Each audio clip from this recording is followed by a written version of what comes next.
કોર્પોરેશનની ખોરાક શાખાએ સપાટો બોલાવ્યો। નવા બજાર વિસ્તારમાં તેલમાં તળીને વાનગી બનાવતા તમામને ત્યાં ફૂડ ઓફિસરો પહોંચ્યા અને સરપ્રાઇઝ ચેકિંગ કરવામાં આવ્યું।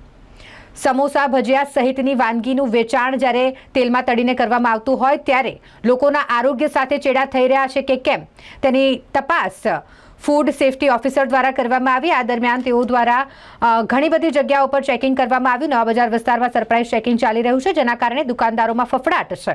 જો ટીપીસી 25 કરતાં વધારે હશે તો દુકાનદાર સામે કાર્યવાહી કરવામાં આવશે અને સાથે જ યોગ્ય ન જણાઈ આવતું હોય તેવા તેલનો પણ નાશ કરવામાં આવ્યો। શહેરના જુદા જુદા વિસ્તારોમાં જ્યાં ફ્રાઈંગ થાય છે ત્યાં ટીપીસી વેલ્યુનું ચેકિંગ હાથ ધરેલ છે અને હમણાં સુધી અમે નવા બજાર, રાવપુરા, કોઠી ચાર રસ્તા વિસ્તારોમાં ચેકિંગ હાથ ધરેલ છે અને જ્યાં અમને ટીપીસી વેલ્યુ 25ની ઉપર મળેલ છે ત્યાંથી અમે એક ખાદ્ય તેલને તરત તાત્કાલિકપણે ડિસ્ટ્રોય કરાવેલ છે। શું કાર્યવાહી થશે? તેઓને અમે નોટિસ પણ આપેલ છે અને ફરી જણાવેલ છે કે ફરી આ રીતની જો પદ્ધતિ અનુસરવામાં આવશે તો તેઓના લાયસન્સ અંગેની આગળની કાર્યવાહી કરવામાં આવશે।